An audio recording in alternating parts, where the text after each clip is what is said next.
Eu vou ministrar a parte 2, escreva como memorial no livro, abaixo de sua cabeça. Pai, nós viemos diante de Ti em nome do Teu Filho Jesus. Te agradecemos pela bondade e a graça que o Senhor entregou para todos nós.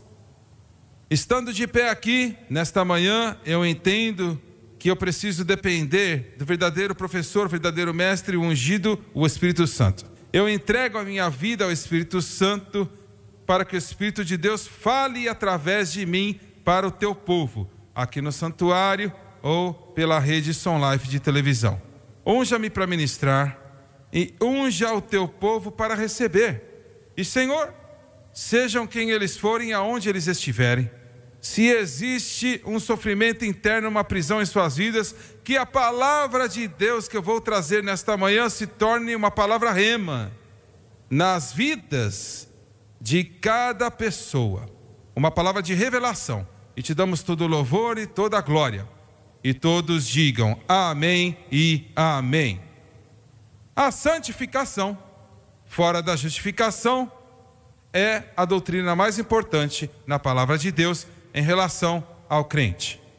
É triste dizer que estamos vivendo em um tempo, no mundo da igreja, que o termo santificação é tão usado erroneamente, se é que está sendo usado de verdade. É como se alguém, e é triste, está tentando apagar esta palavra do vocabulário de um filho de Deus. Mas eu quero lembrar você que de Gênesis até Apocalipse, existe mais na Bíblia em relação à santificação do que justificação. O primeiro livro da Bíblia que foi escrito foi provavelmente o livro de Jó. E se você estudar o livro de Jó, você vai descobrir que não é um livro ou uma história da redenção do homem, mas é uma história sobre a santificação do santo. A Bíblia diz que Jó era um homem perfeito e justo. Não quer dizer que ele era sem pecado, mas ele estava fazendo tudo que ele sabia fazer naquela época para viver para Deus e adorar a Deus. Ele estava fazendo o seu melhor, mas mesmo naquilo, descobrimos nos primeiros 2 capítulos que Satanás gastava muito tempo no céu. E a Bíblia nos diz que em Jó, às vezes, o Senhor e Satanás tinham conversas sobre um dos seus filhos neste planeta. Que legal saber que talvez o Senhor Jesus, o nosso Salvador, olha para Satanás e diz: consideraste o meu servo João lá em Baton Rouge? Ou a minha serva Sally? Uma coisa, se o presidente Trump ligasse para você, sabe, de uma maneira positiva, olha, que bom. Mas é outra coisa, totalmente diferente, quando Deus, Ele mesmo, falasse de você. E olha, e diz que consideraste meu servo Jó, ele é um homem justo e perfeito. O diabo fala: não, ele só te serve porque você o abençoa. E o Senhor disse: está bem, eu vou deixá-lo vir contra ele. Você pode levar o seu dinheiro, você pode tocar nos seus filhos, você pode tocar em tudo que ele tem, mas você não pode tirar a sua vida. Satanás disse: está bem, eu vou fazê-lo. E quando eu fizer, ele vai te amaldiçoar e não vai mais te servir. Olha, Jó só te serve por causa do que você dá para ele. Deixa eu dizer uma coisa para você. Servir ao Senhor, existe tantas bênçãos. Eu estava pensando nesta manhã, tudo que está conectado com o Senhor é uma bênção. Mas se Ele nunca mais responder nenhuma oração que eu fizer, o dia que eu fui salvo, isso foi o bastante, isso é o bastante, isso ainda é o maior dia e a maior bênção. Saber que não importa o que aconteça, a minha alma está segura nas mãos de Deus. E eu não vou passar sobre toda a história, mas todo o propósito do tema do livro de Jó era para trazer Jó a uma posição que ele diria: ó miserável homem que sou, que ele pudesse chegar a uma posição que ia se levantar no meio da tribulação e do problema e dizer: mesmo que ele me mate, ainda assim eu confiarei nele, aleluia! É isso que o Espírito Santo está tentando fazer, está fazendo de nós, nos trazer uma posição que a nossa dependência é baseada somente no Senhor Jesus Cristo, e não dependemos de nossos talentos e habilidades. Eu sou tão agradecido que não depende do nosso talento e habilidade, porque eu estaria perdido. Eu não posso cantar, eu não posso tocar um piano. Me lembra em abril, no culto, eu disse para todos que eu vou cantar nesta manhã. Lembra disso? E eu fui para o piano, sentei do lado do Brian, e depois do culto, o Mark veio para mim e disse: vamos tentar fazer um CD deste culto? Eu falei: eu não sei não. Eu desafinei o culto inteiro. Ele falou assim: eu vou tentar trabalhar nisto. Quando eu voltei, eu tinha saído para uma viagem. Ele veio para mim e falou assim: olha, eu tentei tudo o que eu sei fazer. Eu tentei todos os truques que podem ser feitos, mas eu não posso fazê-lo afinado. Olha, eu comecei a rir, eu falei: existem algumas coisas que são ruins que não podem ser consertadas. E olha, isto queimava no meu coração. Quando estávamos viajando na estrada, pregando em avivamentos, e essas vovozinhas vinham para mim e falavam: ai, você vai cantar igual seu pai? Você vai tocar o piano igual seu pai? E eu dava risada e: fique quieta, fica quieta. Eu não sou um escritor. O meu pai tem 20 livros, agora prontos para serem impressos, que ele já escreveu.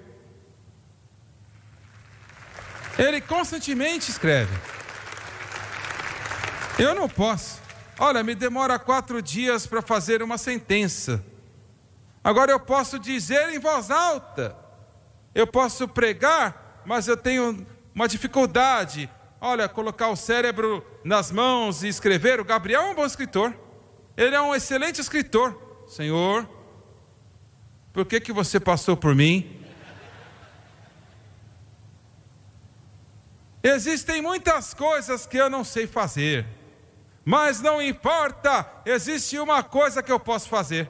Isto é colocar a minha fé, a minha esperança e a minha confiança em Jesus Cristo, o Rei dos Reis e o Senhor dos Senhores. Assim, a minha voz é terrível, eu não posso escrever, eu não posso fazer isto nem aquilo, mas eu posso dizer aleluia. Olha, o Senhor falou: menino, eu vou te colocar atrás de um púlpito, e eu vou te chamar para pregar, e eu vou te dar uma unção, e você vai pregar o meu evangelho em todo o mundo. Isto é melhor do que 100.000 discos de ouro. Isto é melhor do que 100 livros mais vendidos de Nova York. Ter o privilégio de vir e dizer: abra a sua Bíblia nesta noite. Meu Senhor, que alegria, que privilégio. Eu estava pregando alguns anos atrás. Um momento, por favor. Na Virgínia, debaixo de uma tenda, era uma igreja em uma área que eles tinham, por anos, eles tinham um avivamento de tendas, 10 dias. E era muito bom. Eu odeio tendas. Eu não gosto de tendas. Olha, não gosto. Essas pessoas dizem: eu gostaria de voltar para os tempos de tenda. Não. Eu quero uma cadeira macia, eu quero o ar-condicionado no prédio e um aquecedor quando está frio. Não tem nada divertido de estar pregando debaixo da tenda. E aí começa a chover, eles têm que fechar os lados e se torna uma sauna. E existem mosquitos voando, e você está no meio da frase, literalmente, falando a verdade, e voa dentro da sua boca. E antes de você fazer qualquer coisa, já está aqui. O que você faz? Você engole e continua pregando. E eu estava pregando, E depois do culto, naquela noite, um jovem veio e disse: eu posso falar com o senhor por um momento? Eu disse: claro, pode vir para cá, vem. E ele me chamou de lado e disse: eu dirigi da Carolina do Norte, eu acho, para estar no culto nesta noite. Eu gostaria de te dizer o que o ministério significa para a minha vida. Ele disse: eu estava preso pelas drogas, preso pelo álcool. Ele disse: eu não era somente um usuário, mas eu era um viciado. Eu era uma vergonha para minha mãe e para o meu pai, que eram crentes, batizados com o Espírito Santo. Eu entrava e saía de centros de reabilitação e da cadeia. E ele disse: eu tenho um registro policial tão longo, eu fiz tudo que está errado, eu roubava as casas para conseguir dinheiro para mais drogas. E ele disse: eu estava tão viciado que eu vinha para os meus pais pensando que eu estava lá para vê-los, mas na verdade eu estava lá buscando algo para roubar, para eu poder vender para conseguir dinheiro, para comprar mais cocaína e crack. Eu acabei de ouvir que agora na América existem mais viciados de heroína na América hoje do que na história do nosso país. O New York Times, eu li no jornal, na primeira página, um tempo atrás, disse que a América está em uma epidemia de heroína. Um policial falou em uma escola, falou: quando a escola acaba, você encontra um pouco de maconha no chão, ou você pode encontrar um pedaço de papel celofane que contém êxtase, ou seja o que for, e agora encontramos seringas nas escolas primárias e secundárias. As mortes de overdose, você sabia que mais de 70 mil americanos morrem todo ano por causa de uma overdose de opioide? E nós temos uma epidemia hoje. E ele estava preso com isto. Ele disse: eu fui para centros de reabilitação, muitos, e eles me diziam: você está curado. E eu saía daquele lugar e eu dizia: eu posso vencer. 3 dias mais tarde eu estava viciado. Eu não podia parar. Ninguém pode parar sem Jesus Cristo. De qualquer forma, ele disse: eu fui visitá-los. Eu não havia visto eles por muito tempo, e esta vez eu não fui lá roubar nada. Eu só queria... Ele disse: eu tinha essa premonição que eu não ia estar vivo por muito tempo. Eu sabia que as drogas e o álcool estavam destruindo o meu corpo. E ele disse: eu entrei, era domingo de manhã.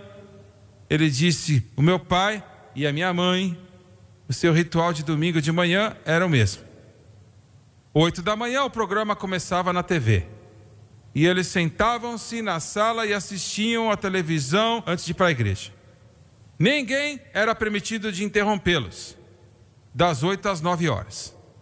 E ele disse: eu entrei, e ele falou assim: eu odiava vocês. Eu estava tão cansado do nome Jimmy Swaggart, então quando você entrou eu falei: ai meu Senhor, outro louco. E ele disse: eu entrei.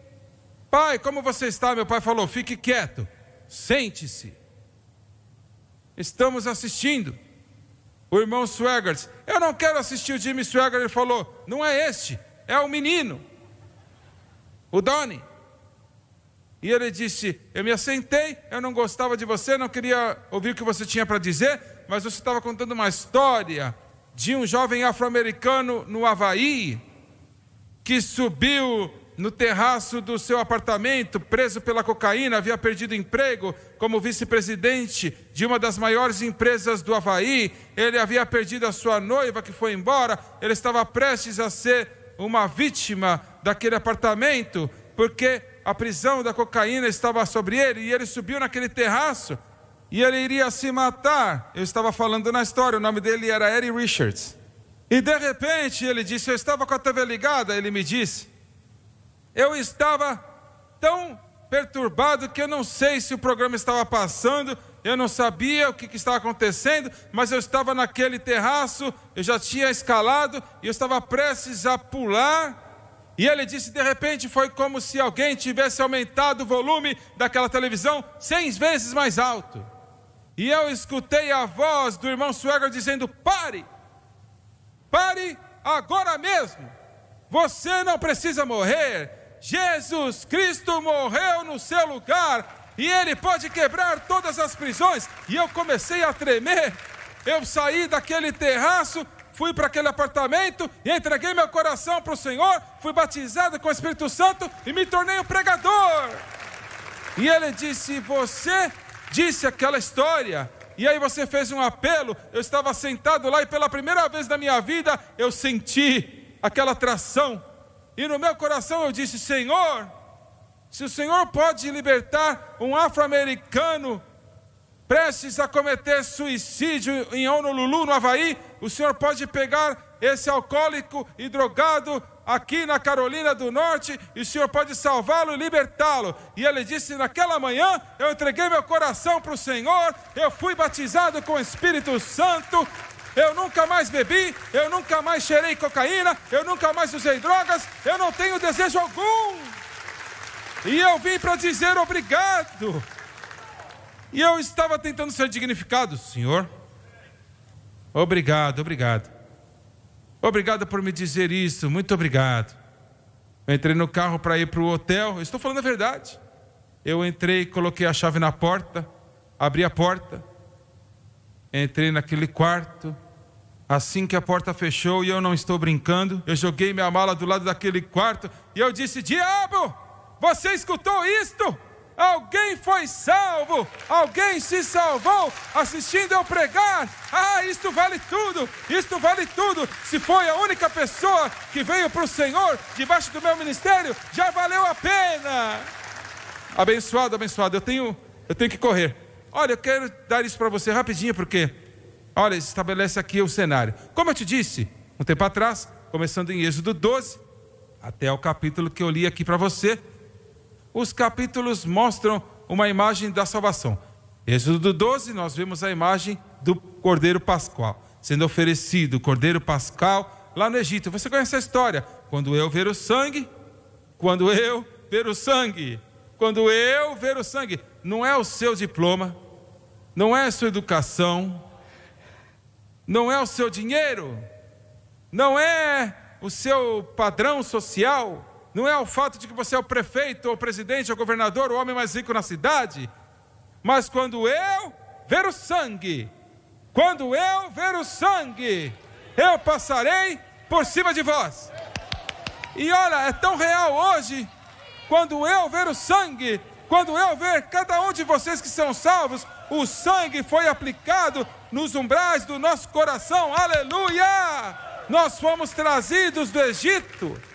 E quando Ele nos tirou do Egito espiritualmente falando, Ele nos curou espiritualmente, Ele restaurou a nossa juventude e vitalidade, e Ele pagou-nos de volta todo o dinheiro que nós perdemos no mundo, que o diabo roubou. Você pode acreditar? A maioria das pessoas podem resolver seus problemas financeiros se pararem de fumar e beber e jogar. Então eles não vão precisar de assistência do governo. E aquele Cordeiro Pascal, graças a Deus que 2000 anos atrás, o que era um tipo em Êxodo 12, se tornou uma realidade. Quando o verdadeiro Cordeiro Pascal saiu da glória, foi pendurado numa cruz, aquela coroa de espinhos em sua cabeça, as mãos, aqueles pregos nas mãos e no pé, o sangue que verteu e aquela água que saiu, a água e o sangue misturados caíram dele. Foi horrível, foi terrível, mas em cada gota de sangue que foi derramado pelo nosso Senhor, foi o suficiente para expiar todo o pecado já cometido por todos os homens e mulheres, meninos e meninas. Pagou o preço, está consumado, aleluia. Esta é a razão porque nós somos pregadores que pregam o sangue, nós somos pregadores que ensinam o sangue, nós somos cantores que cantam do sangue, nós somos uma igreja que clama o sangue. Será que eu posso pregar por um momento? Olha, do livro de Inários, posso pregar por aqui? Não existem sermões aqui? Claro que existe.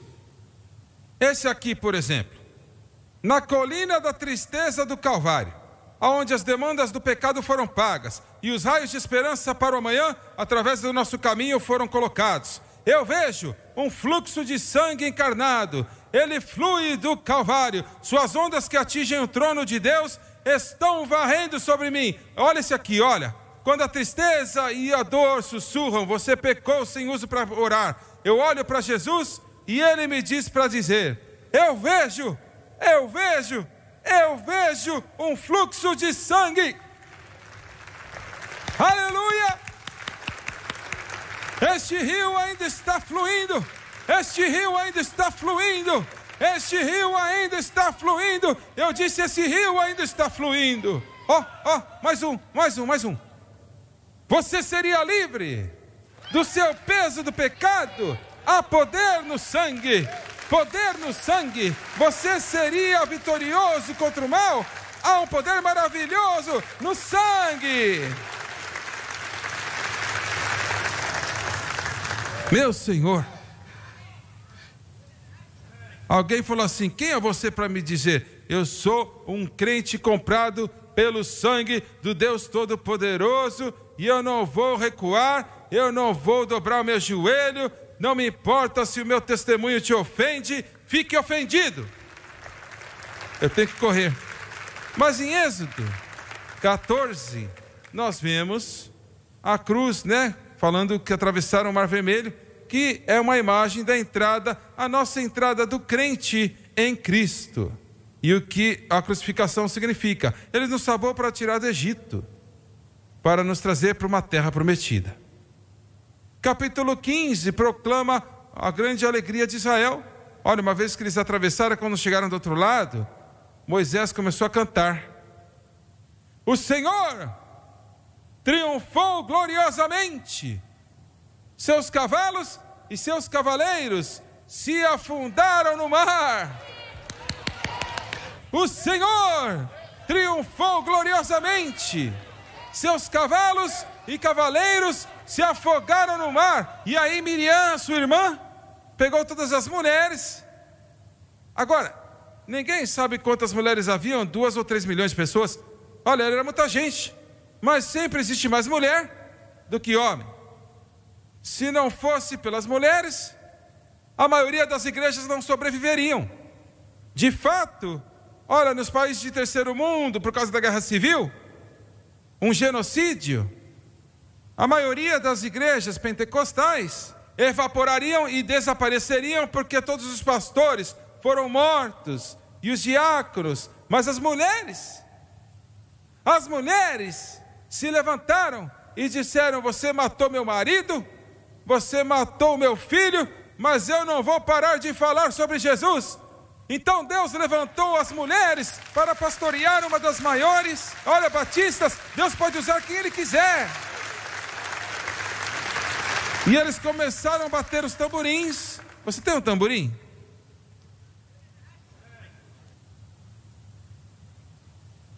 Jason, que bagunça, você tem que limpar isso aqui.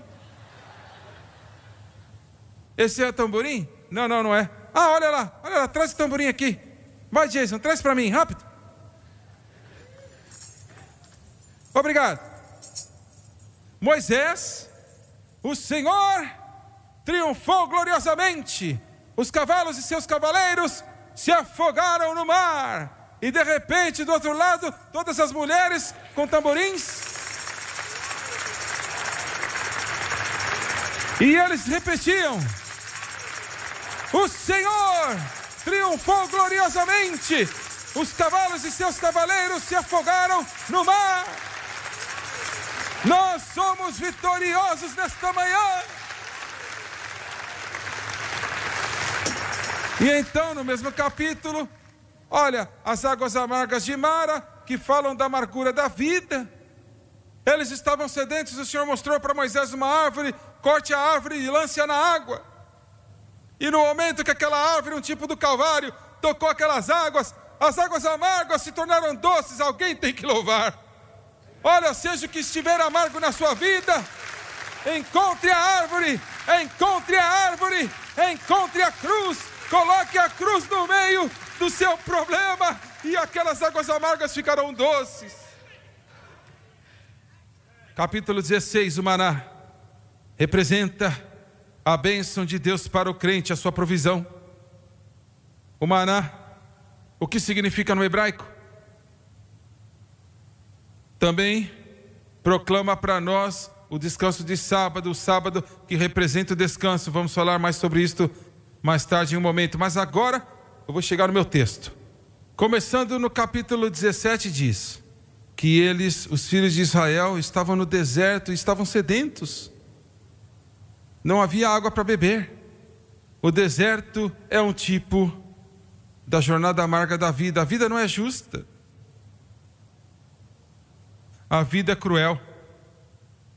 A vida, por causa da queda, dificuldades, doenças, enfermidades, tristeza, dores, lágrimas.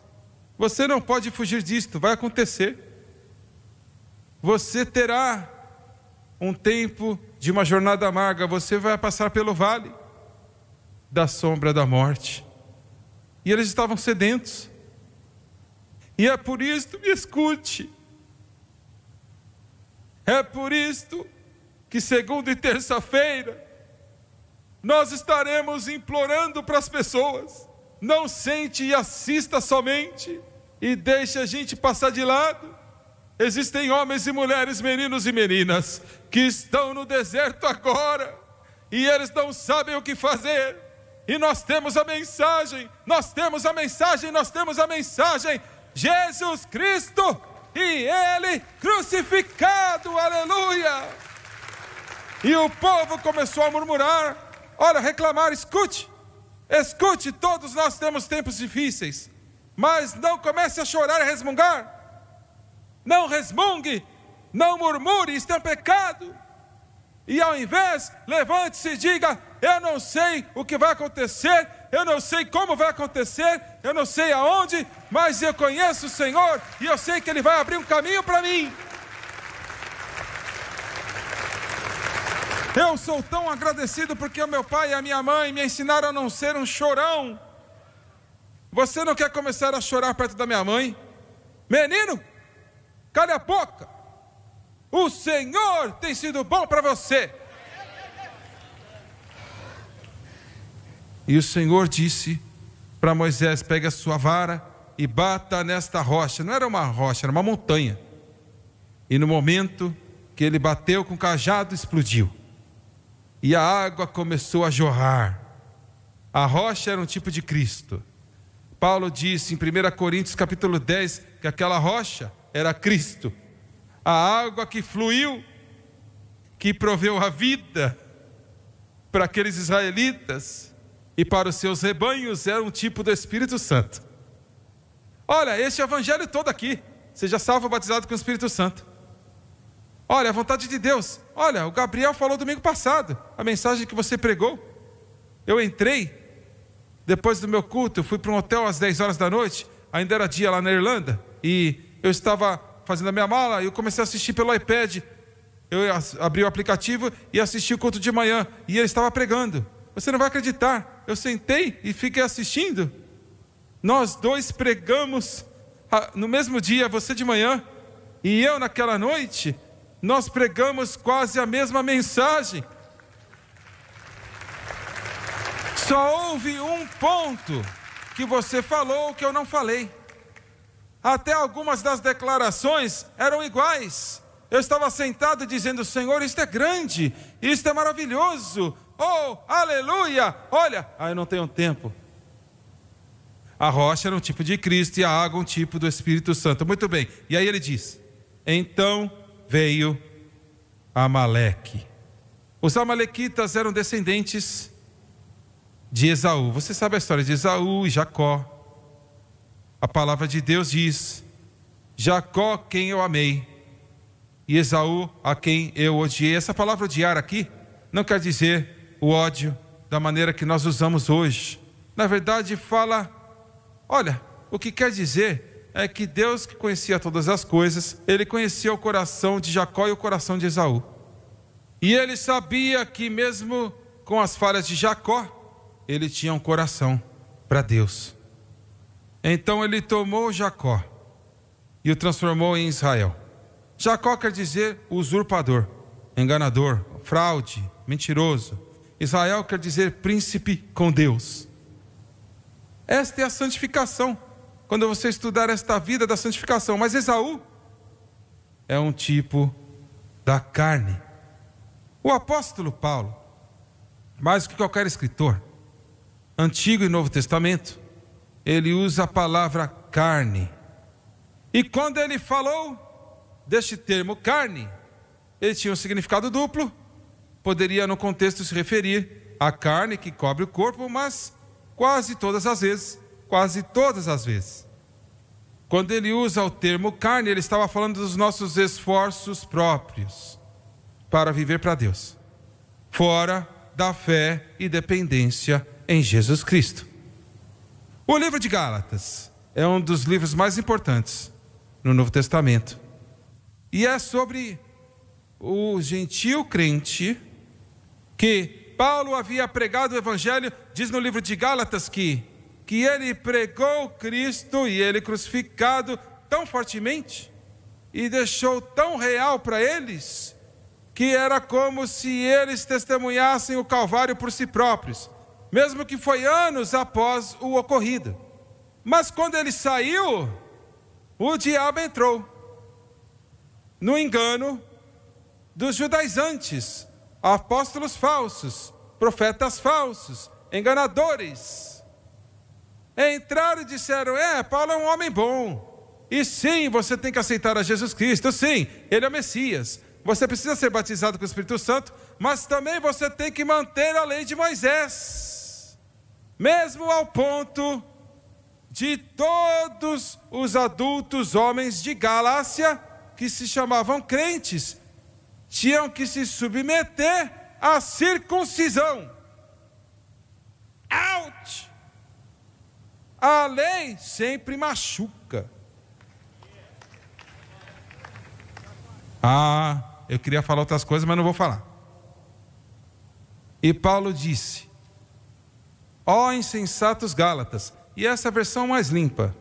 No original, no texto diz: ó seus estúpidos, quem vos fascinou para não obedecerdes à verdade? E aí ele diz o seguinte: você colocou a sua fé em qualquer outra coisa em relação à sua santificação, à sua obra, à lei de Moisés, ou lei inventada por homens, as regras e regulamentos da igreja. Ele diz: você está caindo da graça. Eu fico tão doente de escutar pregadores dizendo: mas se você pecou, você caiu da graça. Não, você não caiu.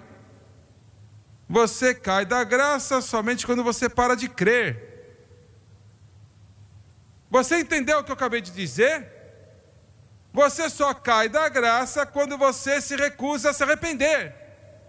E você vira suas costas e você vai embora. Se esse não fosse o caso, nenhum de nós venceríamos.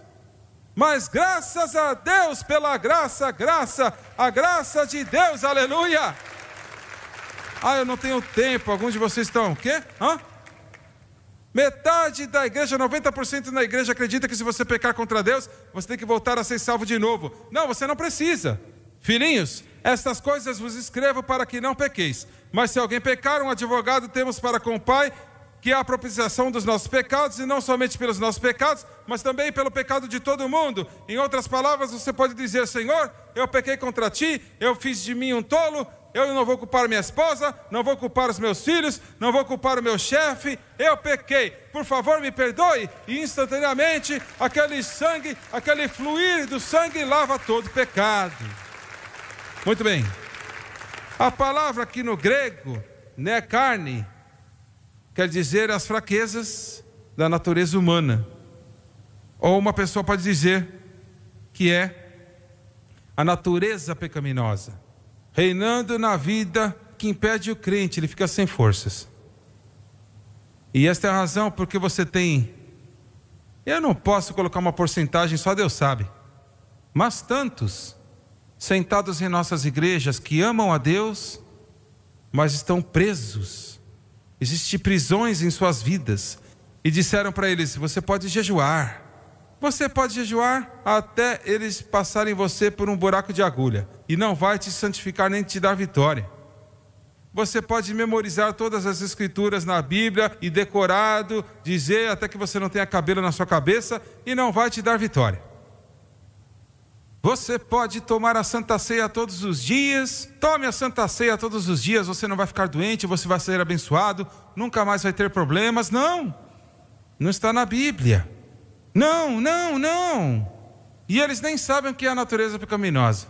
A metade da igreja nem sabe o que é isso. Eu gosto do que o irmão Lauren disse alguns anos atrás. Ele disse o seguinte: eu posso provar a natureza pecaminosa. Ele disse: tudo que você tem que fazer é colocar 2 crianças de 2 anos em um lugar com um brinquedinho. E você verá a natureza pecaminosa se levantar bem rápido.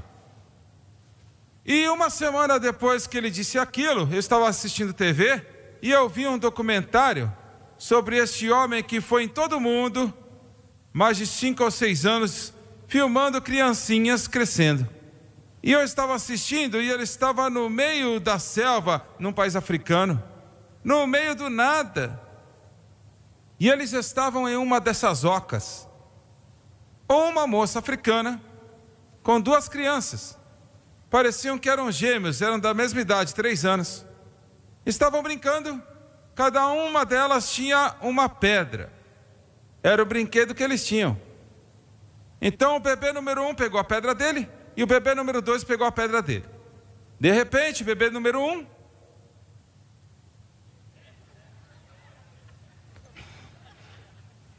e o bebê número 2, bebê número 1, e de repente o bebê número 2 virou e mordeu o braço do outro. E eu estava dizendo: natureza pecaminosa, natureza pecaminosa. Muito bem, eu tenho que correr. Os amalequitas eram uma batalha física, mas demonstrava uma batalha espiritual. Eu vou ter que pular algumas coisas. Os caráteres de princípio são Moisés, Josué, Arão e Ur. A Bíblia diz que Moisés, que estava nesse cenário, ele é um tipo do corpo de Cristo, chamado por Josué, que era o tipo de Cristo como guerreiro. O chamou e disse: lidere os filhos de Israel para a guerra contra os amalequitas. Quando a batalha começou, você conhece a história. Moisés estando no monte, e o monte era um tipo do Calvário. Tinha as suas mãos levantadas. E enquanto as suas mãos estavam levantadas, Israel prevalecia na guerra e vencia. Mas a Bíblia diz que as suas mãos ficaram pesadas. É uma grande lição espiritual aqui. O seu esforço, não importa quão consagrado você é, você só pode levantar a sua mão por um período de tempo. Eu tentei nesta manhã. Eu entrei no meu escritório, coloquei aquele cronômetro e levantei minhas mãos. E com as mãos erguidas, não por muito tempo, porque eu tive problema no passado no meu ombro. Mas se você puder segurar suas mãos por 2 horas, 3 horas, 4 horas, você não pode levantar suas mãos para sempre. Você vai acabar cansado. E o cansaço veio sobre Moisés e suas mãos começaram a baixar. E então os amalequitas começavam a vencer a batalha. Então Arão e Ur, Arão é um tipo de Cristo como nosso sumo sacerdote, e Ur é um tipo do Espírito Santo. O seu nome quer dizer luz. É o papel do Espírito Santo iluminar a verdade. A primeira coisa: Gabriel, me traz essa cadeira aí. Rapidinho. Músicos e cantores podem voltar. Bem aqui. Falávamos para os pregadores: esse quadrado aqui, eles podem tirar porque existem coisas aí dentro, cabos e tudo mais. E a gente falava para os pregadores: olha, se você ficar de pé aí e você não for bom, há um botão lá e vai te empurrar para baixo. E você ficará perdido. ele fica cansado. Você já ficou cansado nessa jornada espiritual? Você já tentou de tudo que você sabe fazer? Mas eles trouxeram, isto aqui é uma cadeira bonita, mas não é uma cadeira. É uma rocha, é uma pedra. Imaginem que é uma pedra, está bem? E trouxeram aquela pedra, tiveram que rolá-la. Não era uma pedra pequena, era grande bastante para ele poder sentar. Aquela rocha era um tipo de Cristo. O que a palavra de Deus diz? Sobre esta rocha eu edificarei a minha igreja, e os portões do inferno não prevalecerão contra ela. Mas também aquela rocha demonstra e nos dá um tipo espiritual do descanso de sábado. Oh, aleluia! O descanso de sábado, que não é um dia. O sábado não é um dia, mas o sábado é uma pessoa, e o seu nome é Jesus Cristo. Ele é o nosso descanso. Ele é que disse: vinde a mim todos vós que estáis cansados e oprimidos, e eu vos aliviarei. Descanso do quê? Descanso do trabalho, das obras. Você não tem que ir para Jerusalém, você não tem que encontrar um cordeiro, um sacerdote. Jesus Cristo é o nosso sumo sacerdote, e como cordeiro ele foi oferecido de uma vez por todas, e agora ele está sentado à direita de Deus Pai. Descanso. Intercedendo por nós não quer dizer que ele fala assim: Senhor, ajuda o Doni. Não, o fato de que ele está sentado e no descanso quer dizer que há um fluir contínuo de intercessão para mim e para você. Alguém tem que louvar. E então, Arão e Ur, vem cá. Você, Arão, eu preciso de um Ur. Robert, vem cá. Vem, rápido. Arão e Ur, não H-E-R, H-U-R. Um tipo de Cristo e um tipo do Espírito Santo, e Moisés, um tipo de eu e você, o corpo de Cristo. Nós ficamos cansados, nossas mãos não podem ficar de pé, que demonstra uma dependência do Senhor. Nós vamos olhar para o monte de onde vem o nosso socorro vem do Senhor, não nos nossos talentos e capacidades de vencer as prisões e sofrimentos da carne. E então, Arão e Ur, olha, as mãos de Moisés ficavam cansadas, eles a levantavam e eles a seguravam para cima.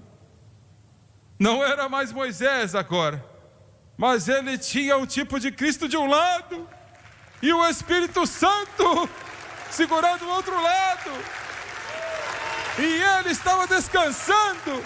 Ele não era aquele que tinha que lutar a batalha, mas o nosso Josué celestial foi aquele que lutou aquela batalha e derrotou os amalequitas mais uma vez, e agora somos vitoriosos. Eu só vim aqui para te dizer que você não tem que lutar mais com o álcool, você não tem que lutar mais com a pornografia, você não tem que lutar mais com a cobiça, você não pode se autossantificar, mas a mesma fé que justificou você é a mesma fé que vai te santificar. Uma última frase. Eu odeio ficar velho. Vocês jovens aproveitem a sua juventude. Quando você passar dos 50, você vai descer. O descanso, a Bíblia diz que as suas mãos estavam firmes até o pôr do sol. Moisés entregou a batalha ao Senhor. Então o Senhor disse para Moisés: escreva isto como um memorial. Num livro, né? Mas eu falei que o original quer dizer o livro. E relata. Isto quer dizer leia. Você não só coloca na prateleira, você lê. Leia aos ouvidos de Josué, que eu totalmente apagarei a memória de Amaleque de debaixo dos céus. Não existe, como eu falei aqui, a perfeição sem pecado.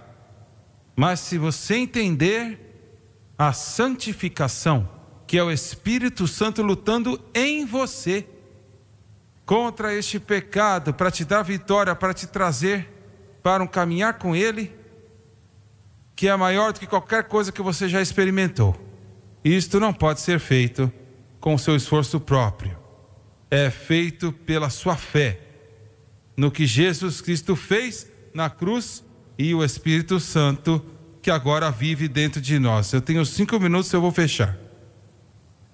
Olha, eu estava na Irlanda do Norte, que é parte do Reino Unido. Pode começar a tocar alguma coisa. Olha, é uma história bem curta. Eu amo a Inglaterra. Você que está assistindo da Inglaterra, eu amo o seu país. Um dos maiores pregadores no mundo e missionários saíram da Inglaterra. Há cerca de 100 anos atrás, William Gladstone era o primeiro-ministro da Inglaterra. Ele é o único homem na história britânica que foi o primeiro-ministro 4 turnos diferentes.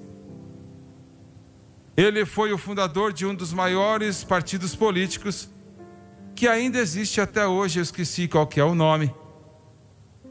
Ele era um cristão devoto, foi salvo como menino, contemplou ir para o ministério, mas na universidade ele se apaixonou com a lei e se tornou um advogado. E ele viu a lei como meio de defender aqueles que estariam injustiçados e atacados pelos ricos ou pela coroa. Agora, ele era rico, seus pais eram ricos, ele tinha o melhor de tudo. E ele começou todos os dias a ler a Bíblia. E então orar. E enquanto ele se levantava para ser o primeiro-ministro, ele não olhou para aquilo como um ofício político, mas ele olhava aquilo como uma maneira dele trazer o bem para a vida da Inglaterra. Em outras palavras, ele viu como uma avenida para ajudar o povo. E ele era muito devoto, ele sempre buscava a Deus nas suas pregações. E muitos anos depois da sua morte, ele escrevia um diário, ele mantinha um diário, do momento em que ele era um menino até ele morrer. Olha, pilhas e pilhas e pilhas de diário, ele registrava o que havia acontecido naquele dia. E foi como se o escritor do livro que eu estava lendo, de Gladstone, que é dessa grossura, disse que era como se estivesse lendo a história, um livro de história, o seu diário. Ele estava falando das coisas que estavam acontecendo no mundo, mas ele falou em um dos capítulos quão pessoal que era também. Ele falou que Gladstone era devoto, tinha um amor por Deus, mas ainda assim havia uma prisão em sua vida. E diz qual que era, mas não importa para você, eu não vou dizer. Ele queria a vitória contra aquela prisão, e ele não sabia como conquistar. E ele foi para pastor após pastor, ele não sabia nada sobre santificação. E ele tentava, através da sua vontade própria, não se entregar. E ele escreveu no seu diário: 5 dias agora e eu não cometi. E ele escrevia aquele pecado. Eu acho que eu recebi a vitória, eu posso viver agora vitorioso. Eu estou parafraseando. Mas no próximo dia, ele pecava de novo. Ele ficou tão consumido com isso, ele queria a vitória de tal maneira que, como primeiro-ministro da Inglaterra, o homem mais poderoso do país naquela época, ele ia para a sua cama, trancava a porta, removia as suas roupas, tudo do seu corpo, e pegava um chicote, e ele se autoflagelava, se batia, tentando remover aquela prisão. E ele, na verdade, escrevia naquele diário: 5 chibatadas hoje. Eu acho, se eu me lembro corretamente, o número mais alto que encontraram foi 25. Ele se chicoteava com aquele chicote até que ele estava sangrando. E eles começaram a notar que havia um símbolo que eles encontravam na página, não podiam descobrir o que era aquele símbolo, mas estava em todas as páginas. E às vezes era 1, 2, 3, 4, 5. E no final eles descobriram o que era. Era um desenho, o seu desenho de um chicote. E todas as vezes que eles viam aquele chicote na página, ele estava dizendo: eu me autoflagelei, tentando obter vitória. E não conseguiu. Nós temos crentes hoje tentando obter a vitória pelos esforços errados, quando a vitória já foi vencida. Você pode ter vitória contra Amaleque. Vamos ficar de pé. Cada um, vamos ficar de pé. Eu não vou pedir para você demonstrar sua mão, nada disto, porque... Mas enquanto eles começam a cantar, seja o que eles quiserem cantar, se existe algo no seu coração, na sua vida, que você precisa de vitória, eu quero que você venha, e eu quero que você fique de pé. Vamos só orar com você por um momento, e depois vamos orar juntos pela maratona segunda e terça-feira. Se há uma prisão na sua vida, você ama a Deus, mas há uma prisão, você precisa de vitória, eu quero que você venha para frente enquanto eles começam a cantar. Aleluia, pode vir para frente. Where could I go? Venham, não se envergonhem.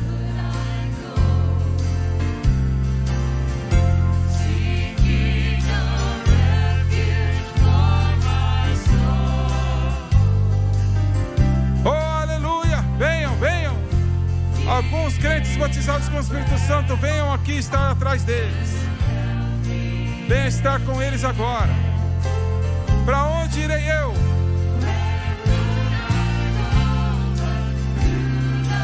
Venha, alguns obreiros, venham.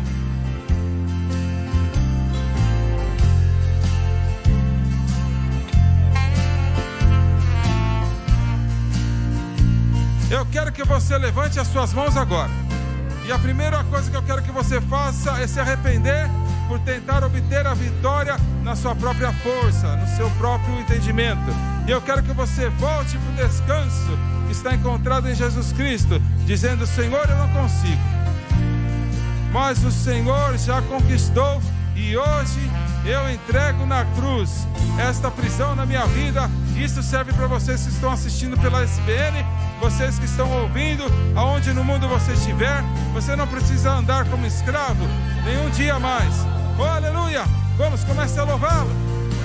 Aleluia! Vamos ter um descanso. Podemos ter descanso. Não temos que ser escravos das nossas paixões.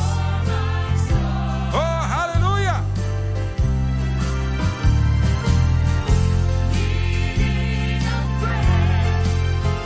Para me ajudar, Ele é o nosso ajudador. Não nos deixará nem nos abandonará.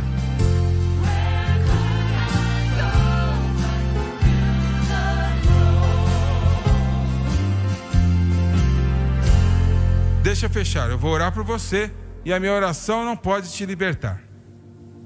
A minha atuação não pode te libertar, mas é a sua fé. Volte para o Calvário. Mas Deus, eu pequei tantas vezes. Eu não me importo. Eu não me importo se você tem que voltar 1000 vezes. O sangue ainda limpa e lava, e a graça nunca vai ser desviada para aquela pessoa que vem com o coração contrito e abatido. Pai, em nome de Jesus, eles são teus filhos que estão de pé aqui, e aqueles que estão assistindo e ouvindo pela SBN. Existe um Amaleque em suas vidas, uma prisão em suas vidas, que eles não obtiveram vitória ainda. Eu oro ao Senhor que de alguma maneira, de alguma forma, no meu esforço limitado nesta manhã, que eles possam entender a verdade, que nós podemos ter descanso daquela prisão, colocando a nossa fé e a nossa esperança e a nossa confiança em Jesus Cristo, o nosso Senhor e o nosso Salvador. Senhor, que eles sejam capazes de dizer que o pecado não tem mais domínio sobre mim. Aleluia! Agora, Pai, viemos diante de Ti. Em relação à maratona, vamos levantar nossas mãos em todo este lugar. Viemos diante de Ti, neste momento, na história e no tempo. Unimos a nossa fé, unimos as nossas vozes e espíritos em todo o mundo, como parte do corpo de Cristo. Unimos a nossa fé em relação às maratonas segunda e terça-feira. eu lhe peço que o Senhor possa abrir as janelas dos céus, que o Espírito de Deus possa tocar corações e vidas em relação ao que o Senhor quer que eles façam. E, Senhor, sendo eles obedientes ao que o Senhor diz para eles fazerem, que o Senhor possa derramar bênçãos sobre bênçãos, sobre bênçãos, sobre eles. E te damos todo o louvor e toda a glória. E todos digam amém e amém. Esteja conosco de volta às 6 horas da tarde. Te amamos.